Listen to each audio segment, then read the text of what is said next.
Eh, ¿Quién entra y quién no entra?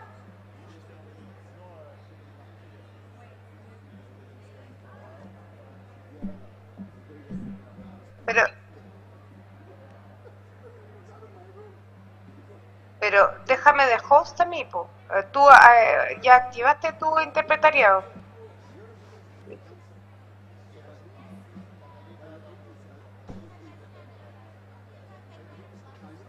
Ya, entonces me devuelves el host y yo te paso de co-host.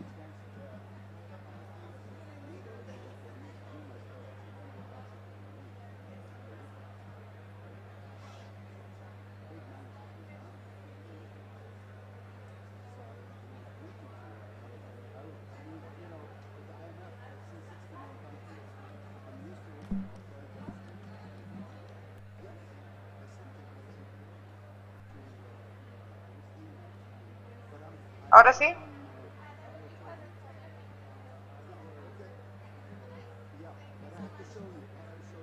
Ah, ya la hice. Ya. ¿Cuáles son las personas que te están pidiendo ingresar? Yo no veo a nadie. Ah, ok. Ya. Ah, ya, el streaming. Sí. Mira. Sí.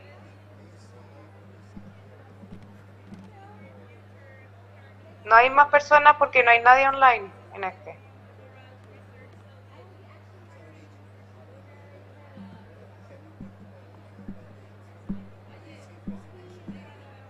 Claro.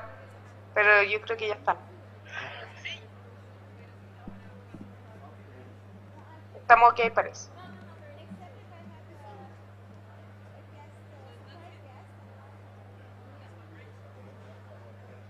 Hello, testing on 3. ثانية واحدة يا فندم. اوكي سوري. outside. testing. hello check. hello. testing. كده انت عندك الصوت داخلي. ¿Me pueden escuchar? Test, test. Pablo. Pablo, ¿puedes hablar?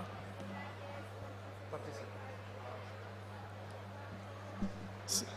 No te escuchamos.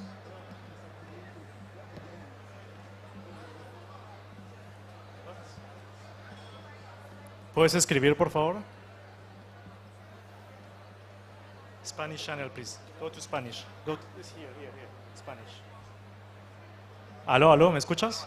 Aló, sí, perfecto. ¿Me Sí, escuchan sí, ya. canal de español? Sí, ahora sí te escucho. Perfecto. ¿Me Gracias. cambio al de inglés para probar? Sí, puedes ir en inglés, por favor. Go to English. Go to English. Here. English. Aló, English? ¿puedes hablar? Yes, 1, 2, 3. Ok, eso funciona. Gracias. Ok, perfecto.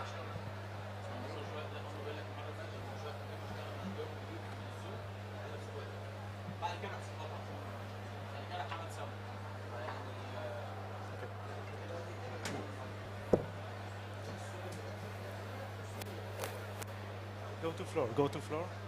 English. Go to English. Yeah. Original. Yeah. Thank you.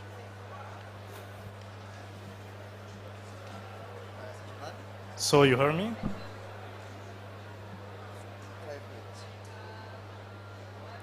So you don't hear me?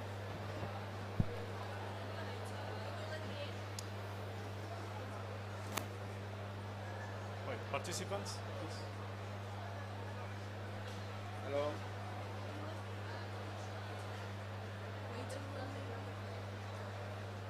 I'm not the host here. Comunicaciones Philanthropy. He's the host.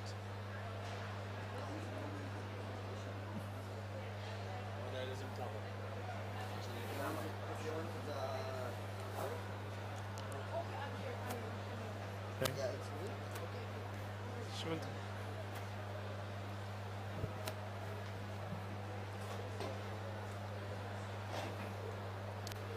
Do you hear me so? Can you speak?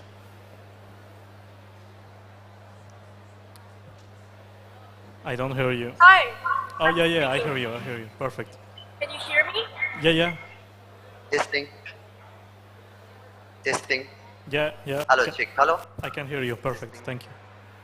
Can you hear me? Yeah. It's good. Okay. Okay. Thanks.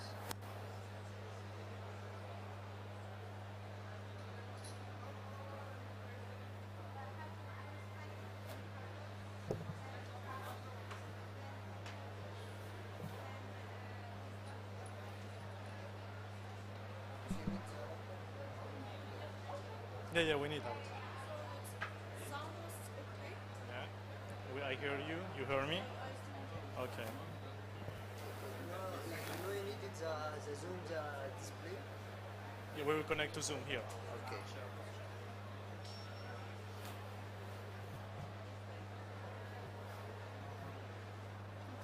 Okay, so that seems to work. Audio seems to work. Was it loud enough or? Yeah. Excuse me. Oh, wait. What's your name? Grab it. Mohammed. Mahmoud.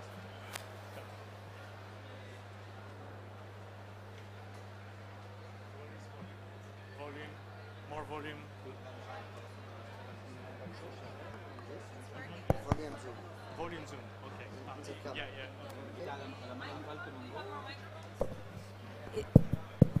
Any other?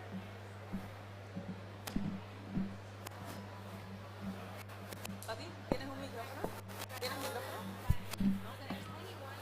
You have one, so you pass us by, and then I'm gonna give one here, and you pass. Allô? Ça marche. Bonjour, Rim.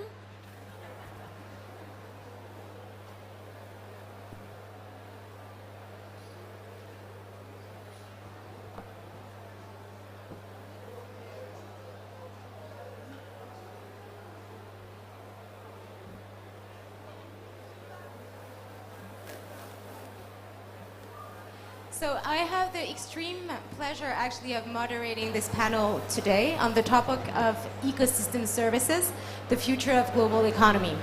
To address this topic, we rely on different experts, all wonderful, that I will take a couple of minutes to introduce. The first is Carlos Duarte. Hello, Carlos. So he is the Tariq Hamad Jufali Research Chair in Red Sea Ecology at King Abdullah University of Science and Technology, and the Executive Director of the Global Coral R&D Accelerator Platform. Before that, he held different positions in Spain, Australia, Norway, and Denmark, as well as he served as the president of the American Society of Limnology and Oceanography. He has published no less than over 900 scientific papers and was ranked 1,000 now. I'm sorry, wrong number. So over 1,000 of scientific papers, and was actually ranked as the top marine biologist and the 12th most influential scientific climate in the world. Next to him, we have Ralph Shami. So actually, I will start his presentation with a quote by him. He said, "Learning and owning the problem is very important for getting out of crisis. Always remember 1 + 1 = 2. No matter where you end up in the world, no matter with what other circumstances." So beyond that, Ralph has been a financial economist for the past 30 years, has worked for over 20 years at the IMF, and is currently actually the assistant director in the Institute for Capacity Development. He is also the co-founder of the Rebalance Earth, who developed novel ways to tackle both climate change and biodiversity loss. We'll skip to Paul Hothus. So he's the founding president and CEO of the World Ocean Council. So the World Ocean Council is actually a global alliance committed to corporate responsibility, in particular in connection with the oceans. So this alliance was developed by and for the private sector, and it has a multi-sectorial approach to trigger cross-cutting issues affecting the sustainable development of the ocean, the science and stewardship of the seas. Christophe Moquet, who's just next to me. So he strives to bring together the scientific, environment and socioeconomic dimension of the marine world to value and better protect its treasure. So he's been promoting blue growth for sustainable development of communities for the past 10 years. And he is currently the director of the Marine Resource Science Conservation and Innovation Program at Université Côte d'Azur. And last but absolutely not least, we have Patricia Morales Heraruz. So she's an economist currently serving as CEO of the philanthropy Cortes Solari. And she has an extensive experience in project direction management and as well as in public policies, design, implementation, and evaluation issues related to economic and social development. She was also the recipient of the 2017 Award for Women Speak Out for promoting the role of women in public spaces and politics in particular. So thank you again very much to all our panelists who has agreed to actually talk about this very important topic and who will actually be highlighting the importance of knowing, of understanding and valuing the marine and terrestrial ecosystem services in order to ensure that science will always remain at the heart of this decision-making process at all levels of climate change. So what we can't see doesn't mean that it is important. And this is actually the topic that we will cover today. Often the ecosystem services are invisible to the eye, yet they're absolutely crucial in for life and sustainable development in the world. So with no further ado, I would like to give the floor to Carlos Duarte, who will be presenting first.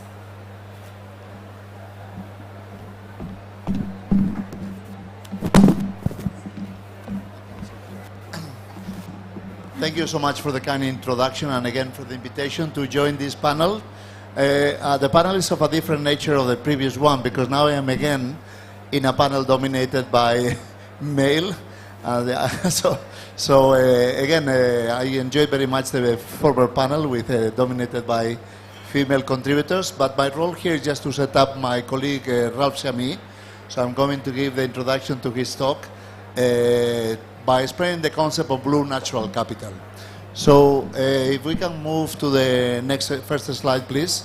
So blue natural capital is a concept that refers to all of the flows, materials, and living organisms that contribute to processes that support our well-being. So our well-being depends on the natural capital on land, but also on oceans. And without this natural capital, which is seagrass meadows, fish, mantas, all of the animals that populate the ocean and plants that populate the ocean, then there will be no ecosystem services. So they support the ecosystem services, and therefore I would like to celebrate this component. So we go to the next slide. A friend of mine, James Sternlich, which is the founder of the Peace Department, we were talking about blue natural capital last year, and he told me he's a capitalist, so he's the son of the founder of the Starwoods Hotels and an investor. He told me that blue natural capital is the new real estate because, and he actually went through the calculations of how purchasing a hectare of forest in the tropics and leave it as is actually far more profitable than to log it down or do anything else with it and destroy it. So that really got me thinking into how do we give value to this blue natural capital if even my friend James, with his capitalist eye and investor eye, is already seeing the value, but many people don't see it. So the image below is from a book that we are releasing in February, so sorry for the advertisement, but it's a book called Blue Natural Capital that is edited by Christina Mittenmeier, and where we have assembled a number of views, talk about how the ocean supports ecosystem services that make us support our well-being. So next slide, please. So linking to the previous panel where we were talking about paradigm shifts, the paradigm shift that I believe we need is to make planetary repair the goal of the fourth industrial revolution.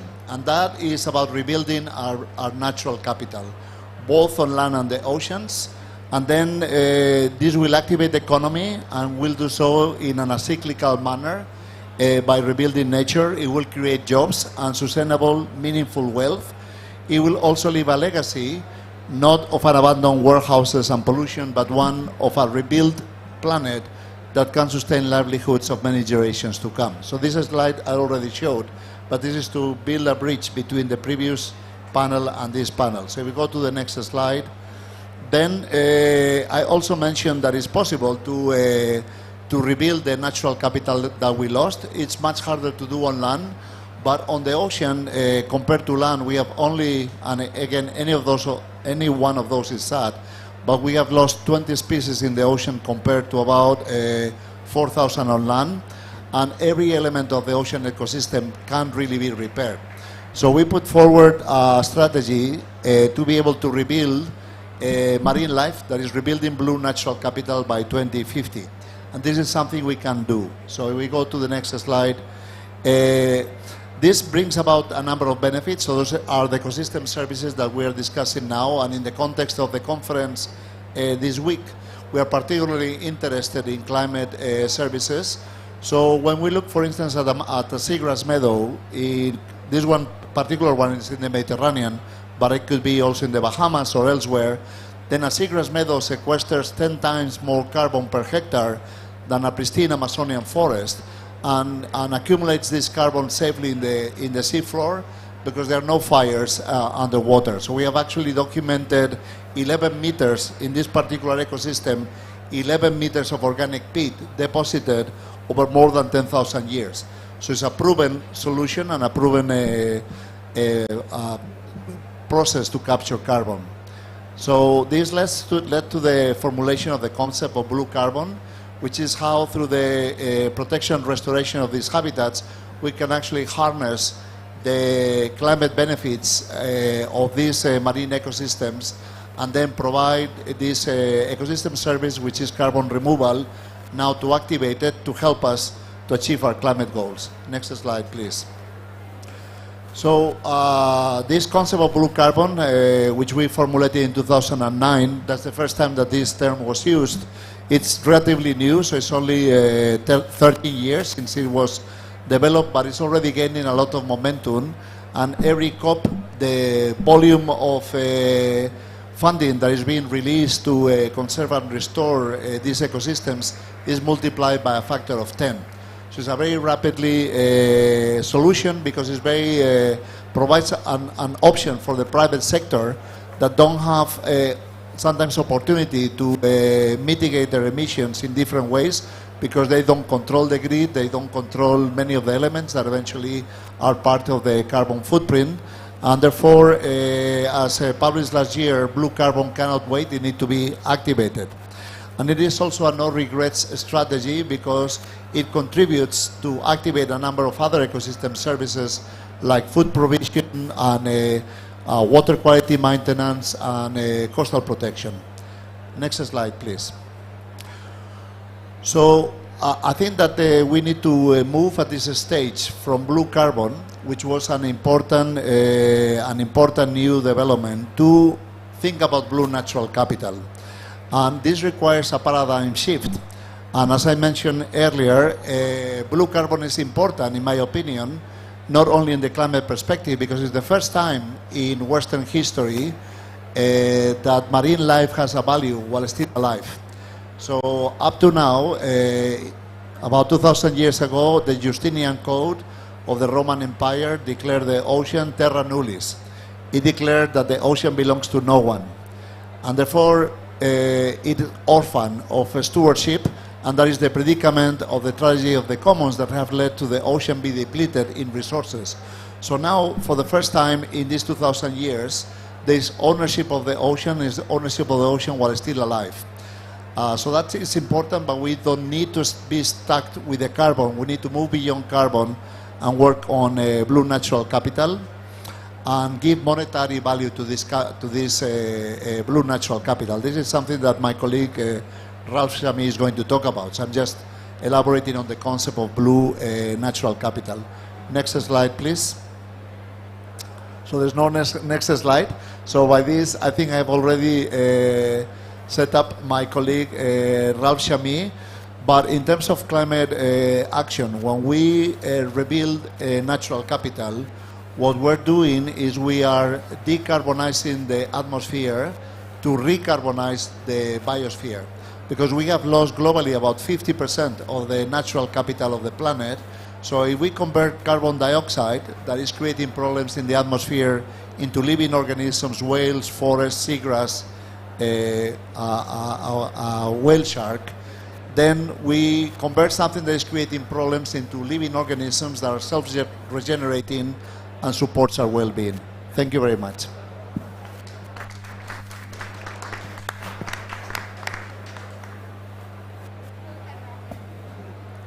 I guess I'm next. Okay, all right. So what I'd like to talk about is the how do we take the science that is developed by Carlos and colleagues, and the science about, in this case, I'm focusing on mostly about the blue carbon, and the science tells us how valuable is nature to us beyond its intrinsic value in terms of ecosystem services. So that's all in the world of science. So how do we take that from the science, how do we translate it into the language that people like me, financial economists and policymakers, could understand?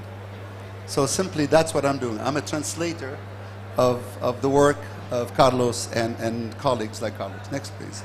To kind of set the stage for why this is important, we need to always remember the context in which we're operating. We're operating in a context where humanity is facing not only climate risk, but also the death of nature and the loss of its biodiversity. We're facing two risks, actually, that are materializing in real time. And these two risks are interlinked through human activity. So we are responsible mostly for what's really happening to us. It's a self-inflicted wound. Now, what has happened is the groups that work on climate change have looked at carbon sequestration or reduction as a sufficient statistic for how well we are doing in terms of fighting climate change. So it's all about grabbing carbon from the atmosphere or reducing our carbon emissions. Those that work on the natural capital, they are more concerned with the fact that we need to protect, we need to restore, we need to rejuvenate the natural world. But of course, the question is, next please, how are the two linked? The reason this is important, because we can't afford to work on climate change and then say, oh, after we're doing with climate, after we grab all the carbon, then we'll move to nature. We don't have that time. In fact, the two are interlinked. Okay? Now, what ought to be the paradigm, and obviously the paradigm that we're practicing is responsible for what's happening to us. What ought to be the paradigm that we aspire to be in? Next, please. Okay, so something that we've already, all of indigenous people seem to know, our ancestors used to know, but somehow we forgot, that we live inside of nature. Our economy, our society, everything is based on nature. So nature is not external to us. I'm a professional economist. I used to be a professor. I made that mistake myself. I was trained that nature was external to us. So we talk about externalities and imposing externalities. Nothing of the sort. Everything that you do is inside of nature. So when nature expands, see the circle, nature circle is bigger than the economy circle. When nature expands, we expand. When nature is stressed, we're going to feel it. And COVID is just one example of how nature can really stress us to the point of breaking us. So in the language of professional economists, we say nature is macrocritical. It's critical to our economy. Question is, okay, so what? What does it mean? The science is already telling us what nature does in terms of ecosystem services. In case of carbon, because right now it's all about carbon. Pretty soon it's about biodiversity, which is what Carlos is talking about, the role of blue capital, natural capital, going beyond the carbon. So how do people like me take this knowledge and put it in a way that we as economists, as financial people, as policy people can actually act on it? Next, please. We have a solution. To tackle the climate change, all we have to do is invest in nature. This is what the latest IPCC report is telling us. If we were to invest in nature, we reduce the risk to nature, and nature help us reduce the risk of climate change by at least 38%. That's the latest IPCC report, and that's a minimum. So we already have a plan of action. Let's invest in nature, protect nature, restore nature, allow it to rejuvenate, that we reduce the risk to nature, and nature, a living and thriving nature, that's what we're talking about, will then turn around and help us fight climate change. Now, how do we invest in nature? Well, let's take a look. Next, please. Let's take a look. This is a short segue into when we look at climate change and we think of carbon sequestration, most people think of trees. That trees grab carbon. Guess what? This is work by Fabio Berzaghi, Nature Journal 2019, shows that actually elephants help to sequester carbon in the forest of Africa, in the Congo Basin, between 7 and 14%. How valuable is that service? Meaning, if you were to pay the elephant for enhancing carbon sequestration in the trees, what would be her salary? That's how much you'd have to pay her, $2.6 million. Right now, she's working for free. Actually, it's worse than that. We kill her, we poach her, we take her tusk, and we sell it for $30,000. Alive and well, kicking and living her life as nature meant it to be, she's worth to us, aside from her intrinsic value, at least $2.6 million. Next, please. Look, this is work with Carlos. Seagrass. Seagrass, by the way, when I would go to resorts, I would find the workers early in the morning chopping away seagrass because tourists don't like their feet to touch seagrass. Guess what? That seagrass is gold. Real gold. That seagrass, in terms of carbon sequestration, captures so much carbon that is worth over $2 trillion. So if you have seagrass, please don't chop it. Don't chop it. It's worth a lot of money. That's what the Bahamas is discovering. Okay? But not only in terms of carbon, seagrass is a great barrier against flooding. When you have seagrass, it stops currents from coming in. When you have healthy seagrass, you have healthy fish stocks. So now we're talking about food security. That's what Carlos is talking about when he talks about the blue natural capital, going beyond the blue carbon. Next, please. The coral reefs. This is not a story about carbon here. This is a story about what coral reefs do in terms of ecosystem services, in terms of fish stocks and so forth. They're worth at least $36 billion per year. Imagine a living, thriving coral reef, not a dead one. Next, please. These are the whales, the great whales that frolic in the ocean. 9 species of them. They grab carbon on their body, and when they die, they're so heavy, they sink to the bottom of the ocean, and anything below 1,000 meters is pretty much sequestered. So 9 tons on average on a whale, which is equivalent to 33 tons of carbon dioxide. And then they do something really amazing. They like to eat a lot. They eat a lot of krill. Krill likes to eat a lot of phytoplankton, and because they eat a lot, sorry, it's past lunchtime. They like to poop a lot. This is really a story about poop. Anyway, they poop a lot, and that poop fertilizes the phytoplankton. And as we know, phytoplankton grab a lot of carbon dioxide from the atmosphere. So these whales, if you were to pay a whale for her services to us, in terms of how much is worth her value of her capturing carbon on behalf of humanity, you'd have to pay her at least $3 million for a single whale. Okay, next. This is what Carlos was talking about. This is the orphan. This is the part of the ocean that belongs to nobody. This is part of the ocean that is a gift to humanity. This is beyond the 200-mile zone. This is the one that belongs to nobody and therefore belongs to everybody. Okay? That part of the ocean has been grabbing carbon since time immemorial on behalf of all of humanity, silently. The estimate since 1870 is that that deep ocean has grabbed about 500 gigatons of carbon dioxide equivalent. Okay, not carbon, carbon dioxide. If you were to put a value on that, that's at least $30 trillion, the value of the stock of carbon sitting, as long as we don't dredge it, as long as we don't mine it, okay? If we leave it alone, that's how much all of us are benefiting. This is a bequest for each one of us in this room. For each one of us, whether we're Switzerland, far away from the ocean or not, this is a gift to all of humanity from the open ocean. Next. So what this is telling us, when we put a value, all we're doing is not valuing nature. We're taking the science that's already established how valuable nature, but in the language of science, and we're translating it into dollars and cents, so people like me and people in policy circles can actually get their heads around it, understand, oh, so it's valuable. Oh, so there's a cost to protecting it. So it's a cost-benefit analysis, so I can do that. That's what we're doing. So biodiversity is valuable. It's not about trees. It's not about the ocean. It's about the life in the forest, which is the animals and the trees and the soil and the microbes all interacting, providing this beautiful web of life that is, as long as it's alive and well, is incredibly valuable to us. Next, please. So you say, what? Okay, Ralph, you give us these numbers, dollars amounts. They're huge. What do we do with them? Well, we can take them to the market. We can actually create a whole economy around a living system. Because if I tell you today, what is the price of a fish? First thing comes to your mind is the salmon that you had yesterday, which costs you probably $50 here.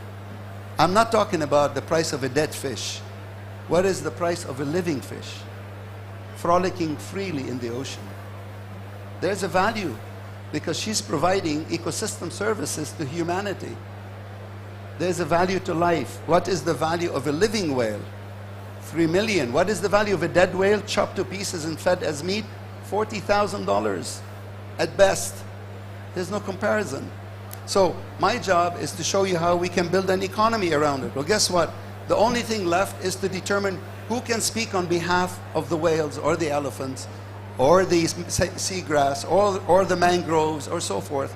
Since we're talking about the Bahamas, the seagrass belongs to the government of the Bahamas. So it's very easy. They do the science. They find out, by the way, this is I'm advertising his work. Nature Journal came out last week. Yeah, they did a beautiful mapping of the seagrass of the Bahamas. They discovered that the Bahamas is sitting on 10% of the world's seagrass. If I tell you the world value of seagrass is $2 trillion, you can now do the algebra for the Bahamas. Who owns that seagrass? The people of the Bahamas. So that's easy. We have the science, we have the valuation, we have the legal. Now we can go to the markets. So all we need to solve is who can speak on behalf of the natural asset. Once we can ascertain that, then we can write contracts around it. Next, please. All right, so if you're saying, well, how do I develop the market in my country? You would be on the left side. If you are sitting on natural capital, what you have to do is, first thing is, you have to do the accounting, the scientific accounting. What is it that we have? Do we have seagrass, mangroves, salt marshes, kelp forests? Do we have elephants? Do we have whales? What is it that you have? Next thing, you do the market valuation. Market valuation. Third is you ascertain who has the legal right to speak on behalf of nature, and then you're off to the races. Who's on the demand side? Well, who's on the demand side? Who's going to demand the services of nature? All of the world that has made commitments to go carbon zero, carbon neutral, carbon negative, all these beautiful companies, Microsoft, Google, what have you, they're going to go carbon zero with what technology? There is only one technology. As Dinah, my colleague here, says, it's called Earth Tech, Mother Earth, versus the high tech, right? The high tech is not going to deliver. It's a distraction. Earth Tech has been around for 4 billion years. There are no surprises with Mother Earth. Everything has been worked out. Earth Tech is about leaving nature alone so it can help us, save us, and also make us rich, as you're going to find out. Now, under two conditions, which are in the middle here, which is if the countries sell their carbon services to the countries and companies that made commitments to go carbon zero, there has to be two conditions. The money has to come back to look after nature in perpetuity, and has to come back to look after the stewards of nature in perpetuity, and these are the indigenous and the local communities. This is how we build that economy. Next, please. Next, please. All right, so since we're developing a new market, every new market is replete with gold rush behavior, double counting, cheating, all this stuff. People come to me all the time, oh, Ralph, the carbon market, there's double counting. I'm like, yeah, so? Every market, I've worked in financial market development for 30 years as a professional economist. Every new market has gold rush behavior. Counting, triple counting, you name it, is going to happen. Eventually, it settles down. There's an issue with nature market, which is very important to all of us here, equity. We have to make sure that the money that is generated from the sale of the services of nature come back to look after nature, equity towards nature as a living system, and equity towards the people. Next, please. Next issue that comes to mind is if I'm Microsoft and I'm going to buy the carbon services of the whales in Chile, how do I make sure that the money is going to the people to look after the whales? Well, we can put it on something called blockchain. That's what this is. Blockchain technology. On the left-hand side are the buyers. They use blockchain. The money goes to look after the assets. In this case, could it be mangrove, seagrass, or the whales, or the elephants? And the money goes to look after the people themselves. Finally, now watch what happens. Magic. It's not, okay? Who benefits from this new world that I'm describing? Everybody. First is the government that is sitting on the natural asset. They're going to see their net worth skyrocket.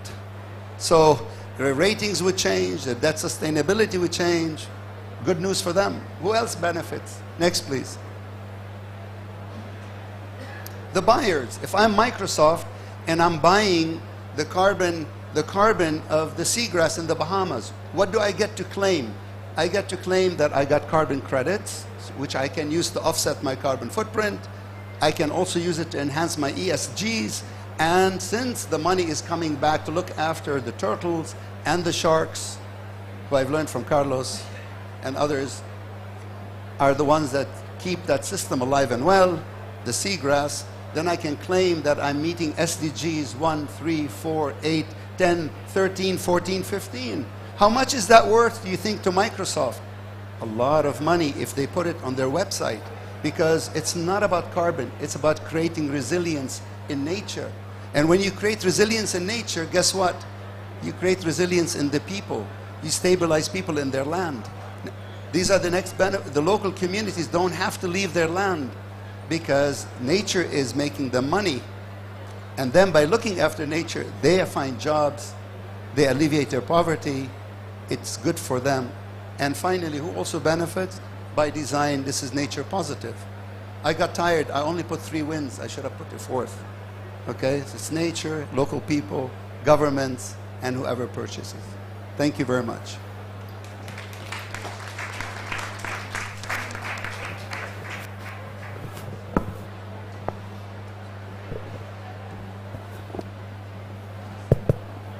Well, thanks, and thanks, Patricia, for the invitation to be here. It's really a great honor to be a part of this discussion here at COP27 regarding marine ecosystem services and natural capital. My name is Paul Holtus. I'm the founder of the World Ocean Council. So we are the global blue economy business and investment organization. Thanks. And so what I'd like to segue from the science to the market development, from Carlos talk about the science and Ralph talking about the market development, the value of nature, and how nature provides and biodiversity provides ecosystem services, to link that more explicitly to the business of ecosystem services and the investment opportunities that those businesses and those ecosystem services create. And what we do at the World Ocean Council is we are the only global business organization, or only organization that brings together those businesses and the investment community that have an interest in, that depend on, that have an opportunity to further advance sustainable ecosystem development. And so in the context here at COP27, to think about the climate ecosystem services of the ocean and to really build on what we've just heard, to think about that nexus between the ocean, between climate and biodiversity. So the ocean, climate, biodiversity nexus, and in fact that was the theme for our annual gathering of the global ocean business community a few weeks ago, ocean, climate, biodiversity. And so to think about what that means for the business community and ensuring that we've got ecosystems that not only are maintained but continue to thrive and in fact are regenerated, which particularly Carlos referred to, there's important opportunities to harness the role of business and economic opportunity and the investment community. So one of the things we've heard a lot about here so far is on the sequestration of carbon. Blue carbon, and Ralph in particular also mentioned ocean carbon. So that's one of the three areas in particular that the business community has an incredibly important role to play in terms of marine ecosystems and climate change. It's carbon sequestration in coastal ecosystems, so seagrass, mangroves, and the business of this is developing rapidly. As Ralph was mentioning, we need the ways to bring those carbon credits to market, and that's the role of the business community. There are investors that then are creating that potential, that $2 trillion value of the seagrasses of the Bahamas. That will depend on the investment community working with governments and the companies that develop the carbon credit systems to really bring that through to the marketplace. A couple of other areas, so this huge, in addition to this huge potential for the ocean to be sequestering carbon and the role of the business investment community in that, is adaptation. Ecosystem services provided by services provided by coastal ecosystems to protect shorelines. Coastal adaptation from the mangroves, the seagrass beds, the coral reefs, these all provide incredible value to the governments, but particularly to the coastal communities, and as well to the coastal businesses. So tourism, the airports, the roads, all of the ports in particular, all of those ecosystems, all of those industries depend on the ecosystems that allow that infrastructure to be maintained in a healthy operational state. And there are numbers now increasingly on the value of those ecosystems in ensuring that we've got infrastructure that can be resilient and can face up to the challenges of extreme weather events, to the challenges of sea level rise. And so maintaining and enhancing those ecosystems to provide those services are incredibly important to coastal tourism and to the infrastructure that governments depend on, particularly in small island developing states. A third major ecosystem service that hasn't been mentioned yet is the ocean's ability to provide renewable energy. The biggest growth in renewables is in offshore wind. So we've got an ocean and a meteorological ecosystem there that's creating wind that can be harnessed to generate electricity. We've got waves that can be harnessed to generate electricity. We've got tidal. We've got the movement of currents. All of these are some of the most exciting and important energy opportunities for ensuring we've got low carbon and no carbon energy moving forward. This is the ocean providing ecosystem services that will allow the future of our energy transition to move more rapidly and more surely into low and no carbon sources. Lastly, I'd like to mention, just to give you a sense of where the business opportunities are in relation to ecosystem services, marine ecosystem services, just two others. One is desalination. People don't often think about the ocean as a provider of water, but particularly in this part of the world, it's incredibly important. If we look into the Gulf states, some countries have 90% of their water coming from the ocean. So this is again a service that natural system provides, and is increasingly important in places that never thought they would rely on the ocean. California, Australia, other parts of the world now are looking at desalination as a way to ensure they've got the water that they need for those communities and their economies. Tourism is the other key sector I'd mention here, where the business of recreation and tourism is incredibly dependent on the quality, the state of the marine and coastal ecosystems. An enormous amount of tourism is coastal oriented. It depends on, as so much of Sharm el-Sheikh is almost entirely built around the idea of using coastal services, coastal ecosystems. Making sure those ecosystems are healthy are critical to the foundation of those industries. So if the coral reefs around Sharm el-Sheikh are degraded, it's going to undermine the foundation of this whole business community around us that has benefited Egypt, and has benefited the coral reefs by creating economic value for their conservation. So the last thing I'll mention in terms of the business of marine ecosystems and the services they provide relates to where Carlos was coming in terms of the regeneration of ecosystems. We had an exciting session at our Sustainable Ocean Summit 2 weeks ago on the business of ocean and coastal regeneration. So there are now companies, an increasing number of companies that are figuring out the best ways to work with nature to help have infrastructure that is friendly to, conducive to establishing vibrant ecosystems. People are building breakwaters now in ports that really facilitate the growth and establishment of the natural coastal hard shore communities.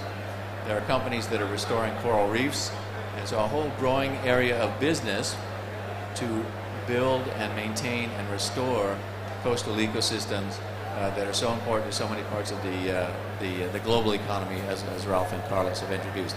So that's just a brief introduction to some of the key areas where the business community is directly related to these marine ecosystems and the services they provide. Again, what we do at the World Ocean Council is bring together the leadership companies from across all of those sectors: shipping, fishing, tourism, aquaculture, offshore energy, ports, etc., to work together to harness the role of the business community and the investment community in supporting marine ecosystems and the services they provide. So I'll stop there and we'll move on. Thank you.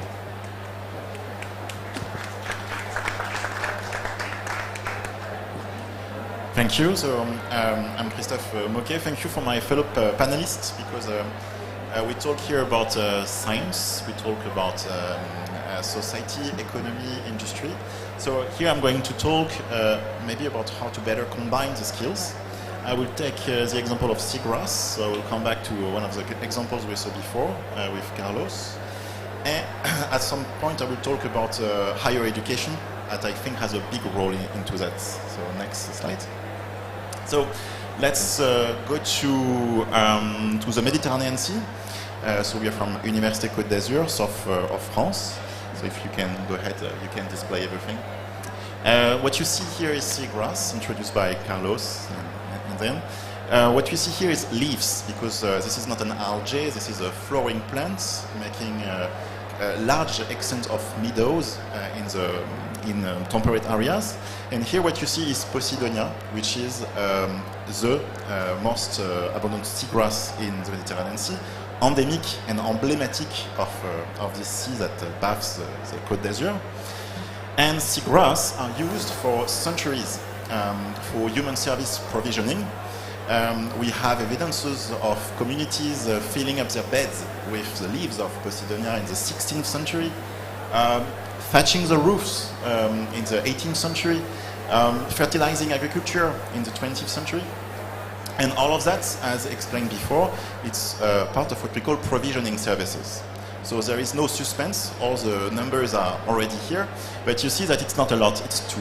The unit is in dollars or euro, it's the same now, per hectare and per year. So it's maybe not where we will make the most interesting aspects of money. What we know from more recently is that Posidonia absorbs a phenomenal amount of CO2, as we saw before. So there are different studies. I will be a little bit less optimistic than Carlos, because I will use studies from French people. I will talk about 5 tons per hectare. Anyway, it makes it a really interesting ecosystem facing climate change. But let's talk about money back. How much does it cost? The price per ton of carbon varies a lot, from $1 to $100 depending on the system. In France, it's something like $35 per ton. So by the way, I think it's important here to note that we need to homogenize this cost of carbon worldwide. So let's take an average and talk about $200 per hectare. It's what you have, the first 200. It's part of what we call the regulating services. So it's how nature regulates, for example, here climate. You have other things, the other 200, it's about coastline protection. A little bit like mangrove, with the leaves, the roots, the mat, you have an absorption of the waves. So you don't have to pay for the damage of storms, you don't have to pay for defending communities facing storms. You have also water purification, similarly like watershed on land with roots and trees. It acts as wastewater treatment, something like $60 per hectare and per year. And we said also for fisheries, oxygenation is important, something like 30. So all of that is called regulating services. And the last part, it's really barely significant. It's what we call the cultural services, but here this point 3 only talks about actually the fact that we do science with that. We publish papers, and so it has also a financial value, but there is no touristic attraction in this number. So we talk about a lot of money, something like $500 per hectare and per year. So if you multiply this by the extent of seagrass, it's a lot. But there are many threats, as we said before. Pollution, mostly habitat destruction. There are once again a lot of different studies declining up to 7% per year for seagrass, but yeah, it's hard to estimate. In the Med Sea, Posidonia of a decline of 10% in the last century. So let's talk about money again. If you apply the number, for Mediterranean countries, the regression of 10% in the last century corresponds to an annual loss of around 2 million euros per year. And it's where actually we can go and try to find solutions with the private sector. Next slide, please. What you have here, I'm like Carlos, I will do some commercial. So I'm head of the master program in marine science at University of Côte d'Azur that combines science and innovation. And here you have two of my students who created a startup that has as a business model to find business models for conservation. If you want to protect seagrass, you need money because a lot of MPAs are not working because there is no money to enforce, for example, the area to implement the management plan. And you have different ways to make money. One of the innovative mechanisms is to use blue carbon. So you have a lot of NGOs and startups doing that. Blue Finance, Blue Ventures, not to talk about only here my students. So if we just use an idea of a small MPA, close to Nice there is a small MPA, marine protected area, which is called Cap Roux, a really nice place. It's 500 hectares. If you apply the numbers, it corresponds to almost $100,000 a year. It's not maybe enough for the whole management plan of the MPA, but it's a really valuable amount of money. And besides this amount of money, it stores also 2 to 5 tons of carbon, of CO2, sorry, per year. And I just ran the calculation. It corresponds to approximately 2,000 travels back and forth between Paris and Sharm el-Sheikh, to give you an idea. The thing is, next slide please, is that something remains to be done. I think we talk about science, we talk about economy, and it's really nice to see how my previous panelists are talking together, because it's quite rare to my sense. It's still difficult to connect the world of science and economy, because we don't have the same language. For example, here, if I'm still applying that to my students who are starting their startup, they have to develop science, because we still have to know more in details how much carbon is absorbed by the Posidonia. They also have to work with non-profit, with NGOs, because they have to have actors to implement the protection. So they have to find a way to protect and restore, because the idea is not to protect something if you're sure that there is no threat. And finally, you have to be sure to have an institutional framework around incentives, for economic incentives, and this is, for example, here through carbon markets. So to conclude with the next last slide, my voice here is to encourage education that has interdisciplinary vision. So most of the time we have science programs and we have maybe industry or economic programs, and what I try to say here is that it's really important that higher education, combine both aspects so that we can train the future decision makers who can at the same time talk science and economy. And so, as I said before, I'm not sure you have to listen to me because it's a commercial, because it's exactly the type of program that we try to create at University Côte d'Azur. Thank you.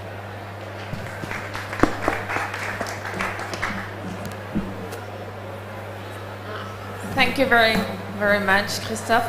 I think your presentation goes in the same sense than mine. So please, I just need my PPT.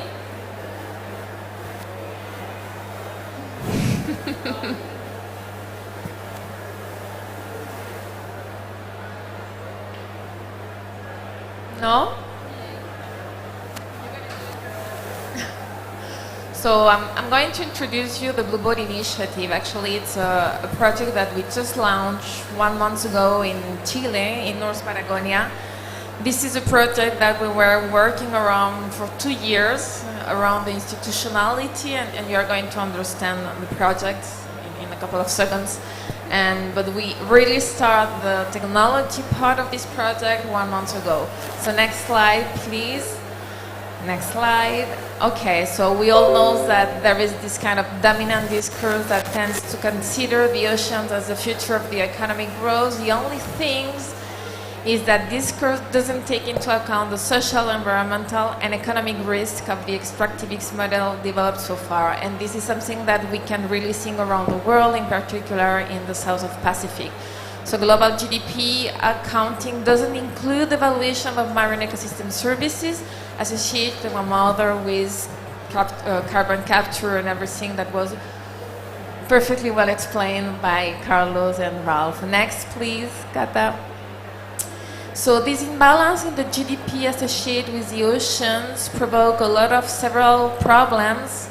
A lack of economic valuation of the negative externalities produced by the current productive matrix in terms of damage and impact of marine ecosystem services, and we can see that, for example, in the agriculture industry in the south of Chile, the lack of economic valuation of marine ecosystem services that could form part of a blue-green production grid. We miss that completely.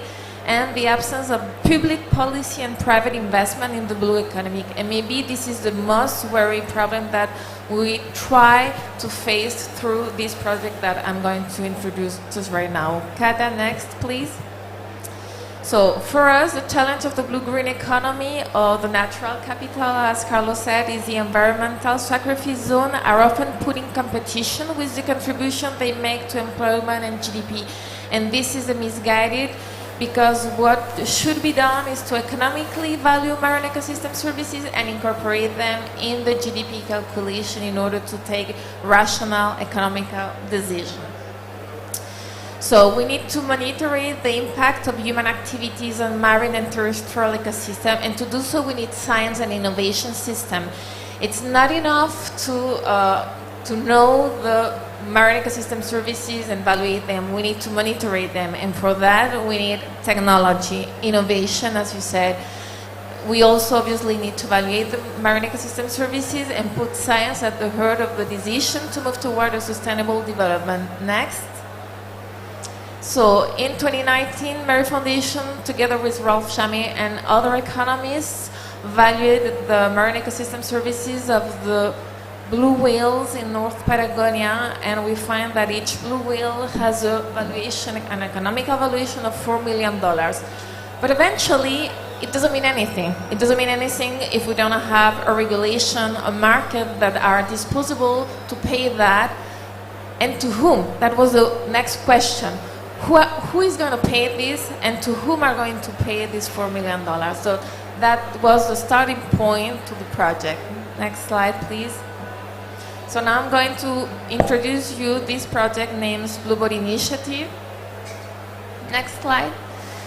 So we all know that whales contribute to the food web chain and increase fish stock, phytoplankton productivity, which is enhanced by the whale captures 33 billions of carbon per year, and each whale store around 33 tons of carbon in their body. Next, please. So, what is happening under the sea? I think that you cannot hear because of our audio system, but this slide just allow us, or are supposed to allow us to hear the song of whales without any kind of human activity around. Next slide, please. And here, I think that we are not going to be able to hear this. This is actually what the whales can hear with a lot of vessels around. And what is happening is obviously that they are disorientated and that provoke that they're lost themselves. Next slide. I need you, Catalina, to put in the middle of the audio to see. No, next. No, next. Pero que tienes que hacer play. Put play, please, in the middle of, a los 2 minutos, 2 minutos 40. More. You can, that's okay. Actually, this is a graph that we work with the Universitat Politécnica de Catalunya, and in the red zone you can see the noise of the vessels, okay? So obviously what we try to show is at the end of the day, the whales cannot find other whales or food because a whale uses the sounds to identify the ecosystem, and they cannot find anything because of the noise of the vessels. So what we try to define is a system in order to identify the whale, to identify the boat, and to prevent the boat of the presence of whales in order to avoid collision. Next slide. So this slide just want to show that sounds is the only sense that we share between all humans beings, even plants. So it's a very good way to monitoring the human activities on marine ecosystem or land ecosystem. So we can study through sounds the impact of oil and gas industry, maritime transport, several experiments, navy, offshore, and so on. So this is what we started to work from Mary Foundation with the Chilean government and the University of Catalonia in order to understand how could we try to protect the whales of South Patagonia and what kind of blue market, let's say, could we try to create from them. Next slide. So this is obviously the threats that face whales, and come back please. So we have noise pollution, collision with vessels because of the noise pollution, entanglement in fishing gear, and physically and chemical pollution. Next. So this is a video I'm not sure we are going to be able to hear, but just try to put it please. Play. No? Well, even if we cannot hear it, I think we can see that the most important thing of this video is that this is a national project. It started as a project that belonged to Mary Foundation, but after 1 year, the Chilean government decided to make it a national commitment in order to reduce the carbon emission. Why? Because obviously Chile is a very coastal country. We have one of the main spots of blue whales, and what we try to do is to protect the whales through this monitoring through these buoys. So we installed 1 month ago a buoy, and through this buoy we send a satellite alert in order to prevent the vessel of presence of whales. Next, please. So what we're to do is to put several buoys around Chiloé. Chiloé is the first big island in the very beginning of the Patagonia, and through this manner we are going to have a kind of safe road for the whale. Next, please. I already explained that it was a national commitment. Next. Okay, so this project has 2 main lines of work. The first one is an early warning system for the presence of whale, and the second one is the evaluation of marine ecosystem services. Now we have the buoy that allow us to do the early warning to the vessels of presence of whale. We are going to start again with the evaluation of marine ecosystem services, not only of whales, but also of other species in the North Patagonia. And we start a tokenization project in order to see if we can develop a kind of market around this technology. And this is another presentation, but it just explains that there is a way to promote some investor invest in this kind of technology, and eventually the payment go between the vessel that do the good action to avoid the collision with the whale, and to the government that own this technology in order to conserve and preserve the ocean. Next. Yeah, this is a slide that explains how does it work. We have the buoy, the sensor, the artificial technology, and the whale that cross around. Next. And this slide to me is really important because you have some of the institutions that participate in this project. And just to explain that, before install the buoy, we had to develop, first of all, a scientific working table. We have all the scientific community, not only national but international from now on, working around this. Particular people that are specialists in sound and bioacoustic. We also develop another very important working table around the community to be sure that the community agrees with everything. And now we have to develop the public policy working table in order to develop the regulation around this new market. So it just to make the point that you can develop this kind of project without considering this kind of work. Next. Yeah. You cannot protect the ocean without solving climate, and you cannot solve climate change without protecting the ocean. This is not my sentences, obviously, but thank you very much.